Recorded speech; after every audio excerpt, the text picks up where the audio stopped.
بسم اللہ الرحمن الرحیم۔ السلام علیکم، welcome to my YouTube channel novel readers hub. یہاں ہم پڑھ رہے ہیں نبیلہ عزیز کا مکمل ناول رسم، جو کہ ایک رسم پہ زمانہ جاہلیت کی ایک رسم ہے، اس کے اوپر انہوں نے یہ تحریر لکھی ہے، بہت ہی خوبصورت تحریر ہے۔ آج ہم پڑھیں گے اس کا پارٹ 2، فرسٹ پارٹ پڑھ چکے ہیں آپ، اور آج ہم پڑھیں گے اس کا پارٹ 2۔ چلیے سٹارٹ کرتے ہیں۔ رسم بائے نبیلہ عزیز۔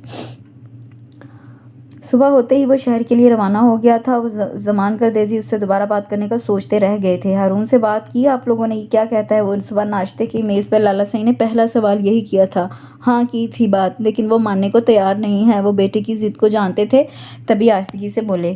اماں سائیں کیا کہتی ہیں؟ انہوں نے دوسری پارٹی کا پوچھا۔ لہجہ کچھ متبسم تھا، شاید انہیں پہلے سے ہی پتہ تھا کہ ہارون نہیں مانے گا۔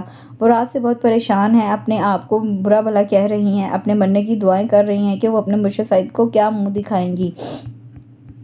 زمان گردیزی یوں بات کر رہے تھے جیسے بڑی اماں کے وہی مجرم ہوں۔ ہمیں تو ہارون کے بچپن سے ہی اندازہ ہو گیا تھا کہ وہ یہ شادی نہیں کرے گا۔ اولاد کے طور طریقے اور تیور دیکھ کر ہی اس کے مزاج کا پتہ چل جاتا ہے۔ زمان گردیزی بیٹا تو وہ تمہارا ہے، لیکن سمجھتے اسے ہم ہیں۔ تم فکر نہ کرو، وہ مان جائے گا، ہم اسے سمجھائیں گے۔ انہوں نے اطمینان سے چائے کا کپ اٹھاتے ہوئے تسلی دی تھی۔ مجھے بس اماں سائیں کی طرف سے فکر ہو رہی تھی کہ وہ کیا سوچ رہی ہوں گی۔ یہ منت بھی تو انہوں نے ہمارے لیے ہی مانی تھی نا۔ ارے ٹھیک ہے، بس تم پریشان نہ ہو، اماں سائیں کو بھی تسلی دو اور مرشد سائیں سے کہہ دو ہم اس شادی کے لیے تیار ہیں۔ وہ دن بتا دیں تاکہ ہم دلہن کے لیے کچھ سامان خرید لیں۔ مگر لالا سائیں، بس زمان گردیزی ہم نے جو کہہ دیا ہے، ہارون کو ہم سنبھال لیں گے۔ وہ کندھا تھپک کر وہاں سے چلے گئے تھے۔ انہوں نے اپنے مزاروں کے ساتھ آج زمینوں پر جانا تھا جہاں منجی چاول کی فصل بونے کا کام ہو رہا تھا۔ زمان گردیزی لالا سائیں کو دیکھتے رہ گئے، اور یہ سچ تھا دونوں تایا بھتیجے میں کافی انڈرسٹینڈنگ تھی۔ دونوں کے خیالات ملتے تھے اور دونوں کی گپ شپ ہمیشہ دوستوں کی طرح ہوتی تھی۔ کیا ہم اندر آ سکتے ہیں؟ رحمان گردیزی نے اس کے آفس روم کے دروازے پر دستک دے کر اجازت طلب کی تھی، اور ہارون گردیزی جو اس وقت ایک بہت اہم فائل پر کافی مصروف سے انداز میں کام کر رہا تھا، ان کی آواز سن کر یکدم احترام سے کھڑا ہوا تھا۔ چچا سائیں اندر آئیں، آپ وہاں کیوں کھڑے ہیں؟ پلیز مجھے شرمندہ نہ کریں۔ وہ اپنی فائل چھوڑ کر سیٹ سے اٹھا اور قریب آ کر رحمان گردیزی کو آگے بڑھنے کو کہا۔ رشتے اور عمر کے لحاظ سے وہ اس کے تایا تھے، لیکن وہ ہمیشہ ان کو چچا سائیں کہہ کر بلاتا تھا۔ بیٹھیے چچا سائیں، آج مجھ سے ملنے کا خیال کیسے آ گیا؟ وہ صوفے کی سمت اشارہ کرتے ہوئے کافی دلچسپی سے پوچھ رہا تھا۔ ہارون گردیزی، نہ تم معصوم بچی ہو اور نہ ہم۔ 1 ماہ سے گھر پہ تمہارا انتظار کر رہے ہیں، مگر تم روز آج اور کل پر ٹالے جا رہے تھے۔ ہم نے تو آخر آنا ہی تھا، کیونکہ تم سے کام ہمیں تھا، تمہیں تو نہیں۔ وہ ہارون پر چوٹ کرتے ہوئے بولے تھے۔ وہ سچ مچ شرمندہ ہو کے رہ گیا تھا۔ آئی ایم سوری چچا سائیں، ایسی تو کوئی بات نہیں تھی۔ دراصل یہاں کام ہی کچھ اتنا زیادہ تھا کہ گاؤں جانے کا ٹائم ہی نہیں ملا۔ انشاءاللہ 4-5 روز تک چکر لگاؤں گا۔ اس نے وضاحت پیش کی تھی۔ اب تمہیں چکر لگانے کی کیا ضرورت ہے؟ اب ہم جو یہاں آ گئے۔ وہ دلچسپی سے بولے تھے۔ یہ بھی ٹھیک کہہ رہے ہیں آپ، اور سنائیں بڑی اماں اور باقی سب کیسے ہیں؟ رابعہ پھوپھو سے ملاقات ہوئی آپ کی؟ اس نے سب کی خیریت پوچھی، حالانکہ روز حویلی فون کر کے گاؤں کی خیر خبر لیتا رہتا تھا۔ سب سے ملاقات ہو جائے گی، پہلے تم سے تو ہو جائے۔ اور بڑی اماں کو تو تمہیں پتہ ہے انہیں آج کل کیا روگ لگا ہوا ہے۔ رحمان گردیزی کی یہ بہت اچھی عادت تھی کہ وہ بڑی سے بڑی بات بھی بہت ریلیکس انداز میں کہہ جاتے تھے اور بہت نرمی سے بات منوا بھی لیتے تھے، اور انہیں اپنا یہ اکلوتا بھتیجا اپنے بیٹے کی طرح عزیز تھا۔ وہ اسے ایک باپ کی طرح ہی چاہتے تھے۔ ہارون بڑی اماں کے متعلق سن کر چپ سا ہو گیا تھا، کیونکہ وہ ان کے لیے کچھ نہیں کر سکتا تھا۔ ان کی منت بہت کڑی منت تھی۔ کیا سوچ رہے ہو تم؟ کچھ نہیں چچا سائیں، کچھ تو سوچا ہے تم نے؟ ہاں، مگر جو میں نے سوچا ہے وہ میں بیان نہیں کر سکتا۔ اس نے اعتراف کیا تھا۔ تم پیر فرید حسین کی اس رسم کے تاریک پہلو پہ غور کر رہے ہو، اسے روشن کرنے کا سوچ رہے ہو، تو بیان کیوں نہیں کر سکتے؟ رحمان گردیزی کی بات پہ ہارون نے یکدم کرنٹ کھا کے ان کی سمت دیکھا تھا۔ ان کا چہرہ وہی بیان کر رہا تھا جو ہارون دل میں سوچ رہا تھا۔ چچا سائیں، آپ بھی وہی سوچتے ہیں جو میں؟ وہ بے یقین سا ہونے لگا۔ تم باقی سب چھوڑو، یہ بتاؤ کہ اپنی بڑی اماں کی منت پوری کرو گے یا نہیں؟ ہم آج اسی لیے آئے ہیں، آج تمہیں فیصلہ کرنا ہوگا۔ وہ اپنے تاثرات غائب کرتے ہوئے گویا ہوئے تھے۔ ہارون نے 5 منٹ سوچا، ہر پہلو پہ ایک بار پھر غور کیا اور پھر رضامندی دے دی تھی۔ ٹھیک ہے، میں اس شادی کے لیے تیار ہوں۔ آپ جو کہیں گے میں وہی کروں گا، اور جو میں کہوں گا وہ آپ کو بھی کرنا ہوگا۔ اس نے حامی بھر لی اور رحمان گردیزی مسکرا دیے تھے۔